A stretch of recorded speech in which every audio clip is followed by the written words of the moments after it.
Well, hello, ladies and gentlemen. Welcome back to Grizzly Bear Sims YouTube channel, and I would like to introduce you to my first love. Yes, ladies and gentlemen, my first love, and I've shared this story probably more times than you care to hear on this channel, is how I got started in simulation-based games. And basically it started way back in the early to mid 1980s. And yes, young people, we did have video games back then, or video computers back then even. On the Commodore 64, there was a flight simulator by a company called Sublogic. And let me just give you a little history on Sublogic. Sublogic was really the entry point for Microsoft Flight Simulator.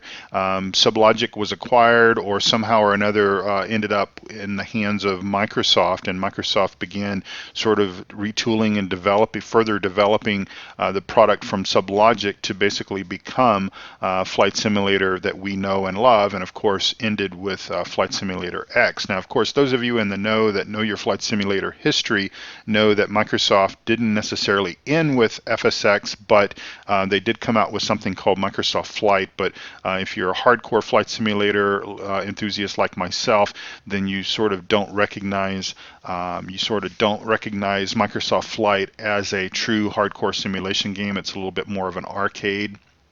So what we're looking at here is we're looking at the Cessna 172.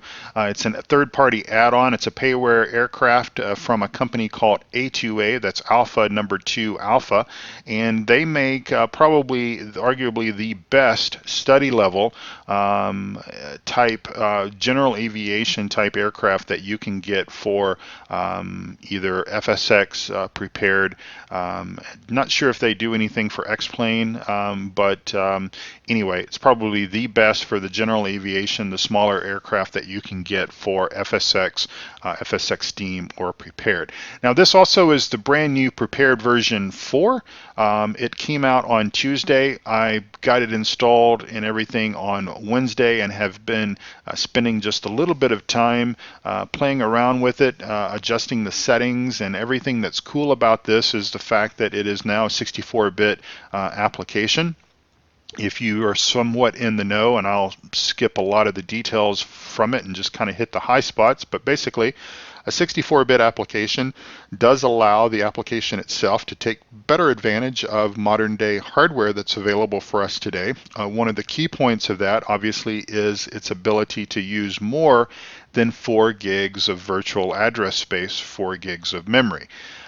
So like with FSX, FSX Steam Edition, or even Prepared version 1, 2, or 3, they were all 32-bit applications. So that meant that it had a ceiling of 4 gigs of memory. Even if you had a machine like I have, which I will admit is overkill. I've got 32 gigs of RAM, but RAM is cheap these days. Still, a 32-bit application will only use up to 4 gigs. If it goes over that, you will get what is considered an out-of-memory error, and it's very, very bad, and it's a very bad way to end a fun flight that you've maybe been experiencing for an hour, 2 hours, maybe 9.5 hours if you're flying, say, from Denver to London Heathrow, and you've been flying, you've been enjoying yourself for all that time, and you are 500, maybe 500 feet from landing, maybe 1,000 feet from landing.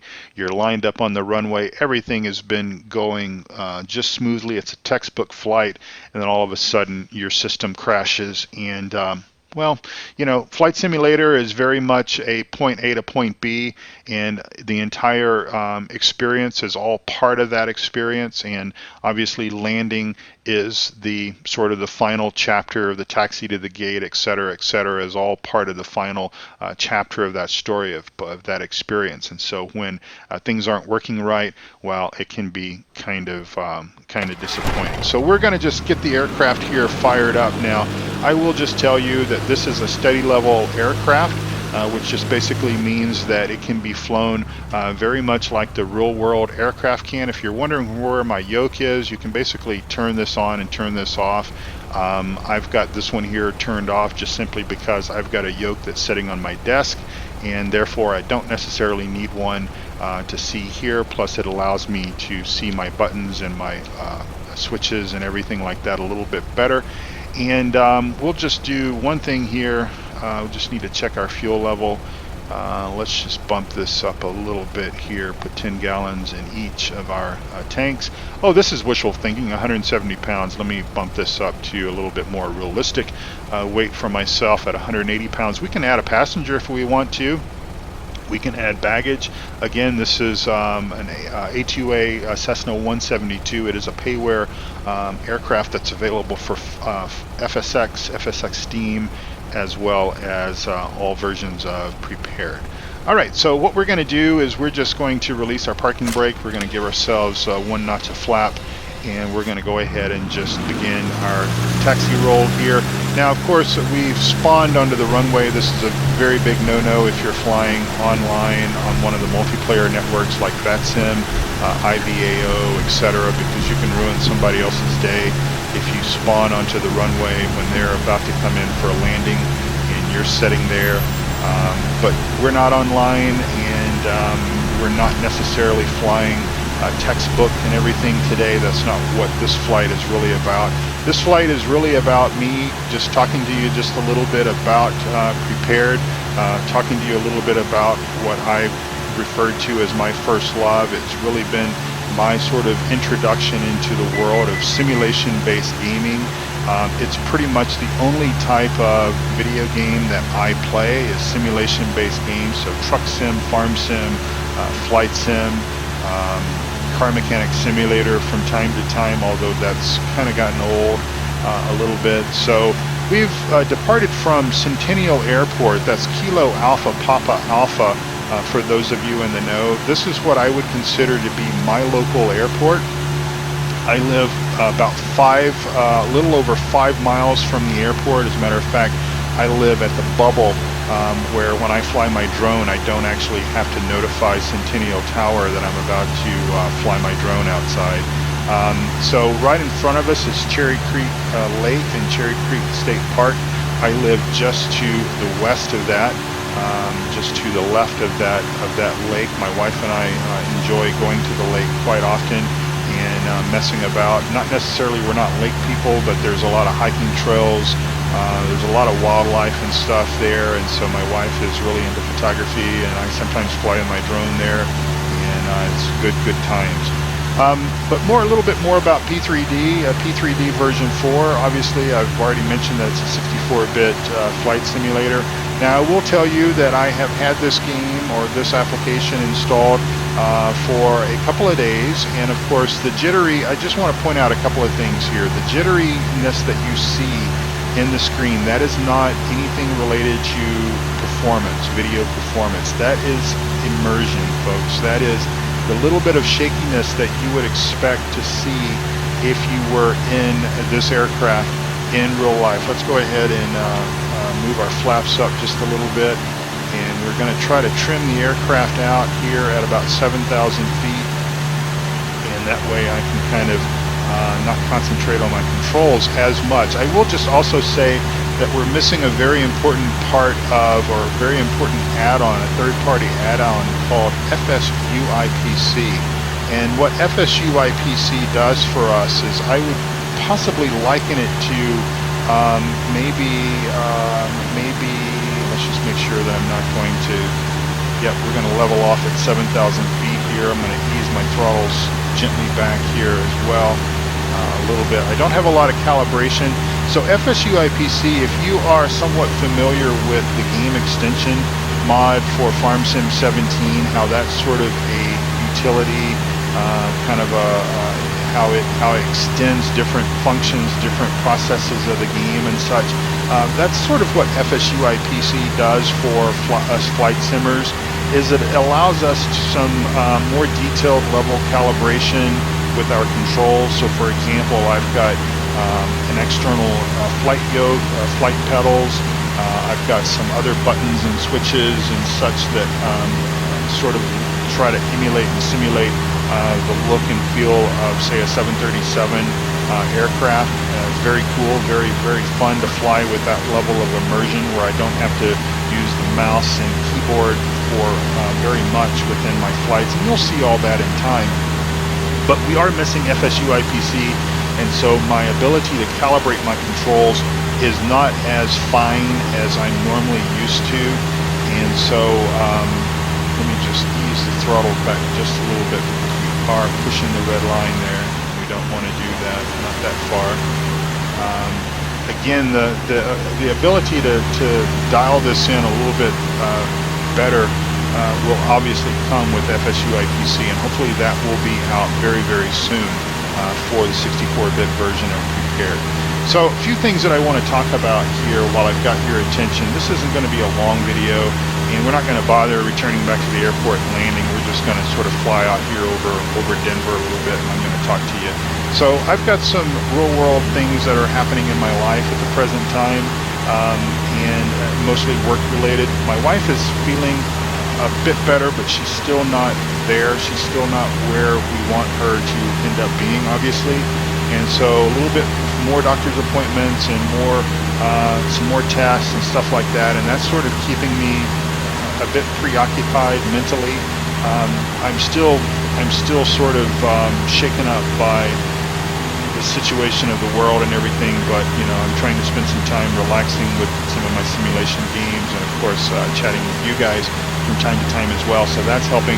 But anyway, I've also got some pressures going on at work right now. We've got a project that's going on that hasn't been going as smoothly. Not my fault, just the situation. But so that's kind of taking a bit of my time. And let's just go out of the flight deck here, and I'll let you guys look at some of the scenery as we fly by. So anyway, what I want to more or less share with you and talk to you all about is this really is truly my first love, flight sim. It really is. It goes back so far for me. And with P3D being 64-bit, there's a golf course. I'm not sure which one that is, but I think I've played it. Anyway, I'm not sure, well, what I was going to say is with P3D being 64-bit application, I really think that the joy flying is going to return to me in the sense that I'm going to really be able to enjoy all the eye candy and stuff that I like to have without having to worry about the out-of-memory stuff and just those kind of problems. And so, for example, it was almost impossible for me to fly with the level of detail that I wanted to fly, and fly from a payware airport to another payware airport in, say, the 777. Out of memory error, the game would crash, etc. And this was not a problem just related to me, and it wasn't my inability to configure my machine properly, although I will admit that I really did struggle to dial things back, because once you kind of see what eye candy is possible with all the add-ons that will eventually come to version 4, you yourself will agree that it's very difficult. For my farm sim friends, it's kind of like trying to play a map without the seasons mod.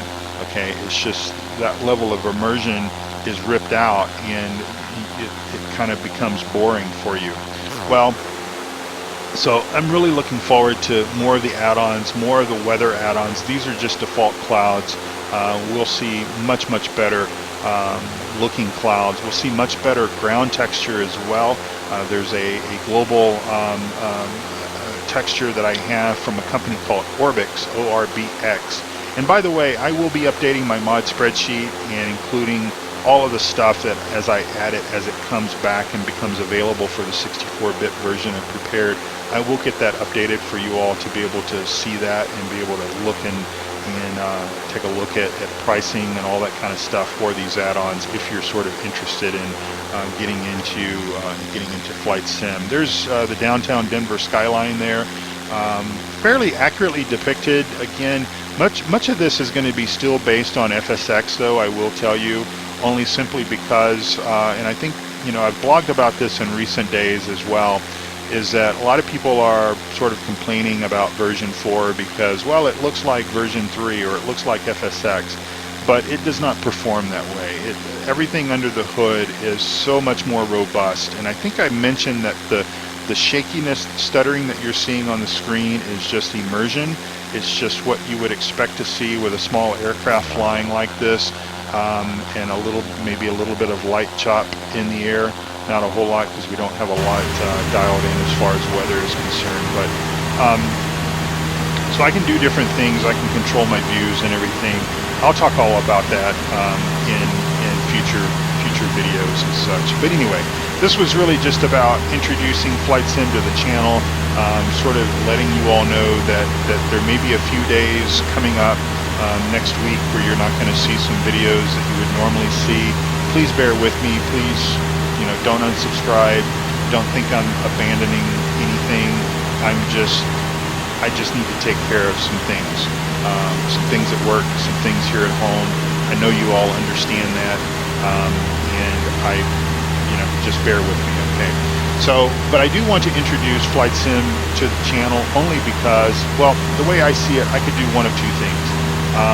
I will tell you that with the new release of Prepared version 4, the bug has bit me again, because I believe that it's going to function the way that we all have wanted it to function for a very long time, without a lot of the piecemealing and everything that we've had to do to kind of get things to work, and adding other tools and everything to try to compensate for the fact that it was an old application. So the bug has bit.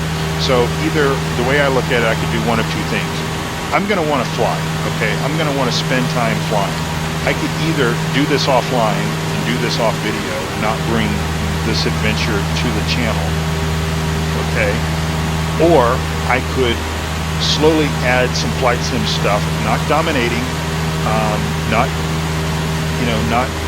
dropping Farm Sim completely, because I know a lot of you have joined this channel because of the Farm Sim content. And I've talked about this before, about how I was reluctant to bring different things in because I sort of hooked you on Farm Sim. I don't want to now obviously churn 180 degrees and go to all Flight Sim. But the way I see it is, again, either I could do this off camera, offline, whatever, not involve you in it, or I could bring a video or two a week, or maybe a video every 2 weeks or something like that. Just whatever I feel comfortable with. Remember, I don't do this for a job, so while I do try to make you guys happy, the viewers, I also want to be happy myself and have fun doing this. So we'll see what happens. Again, I've got a couple of things that I need to deal with. I've got vacation coming up in July as well, and unfortunately the buffer that I had is pretty much gone in videos.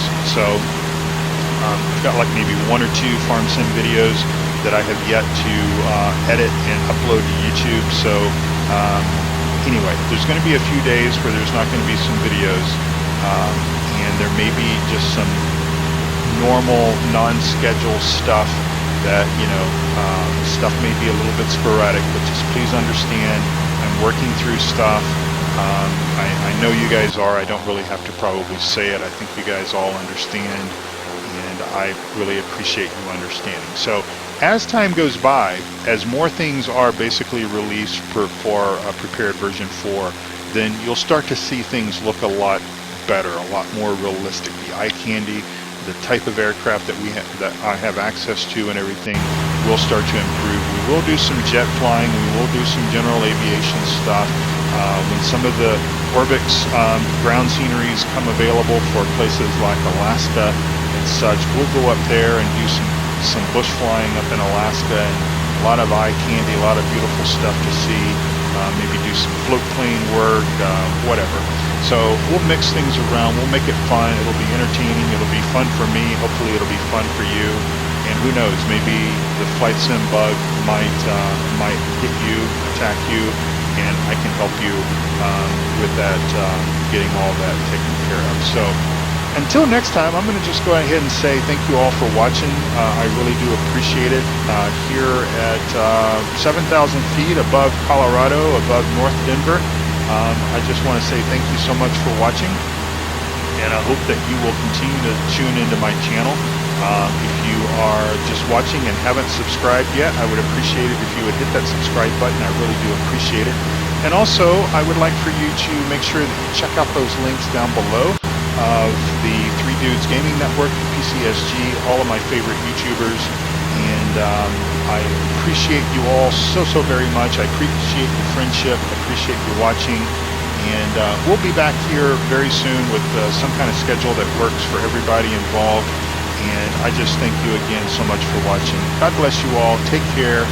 And happy flying. Happy farming. Take care. Bye-bye.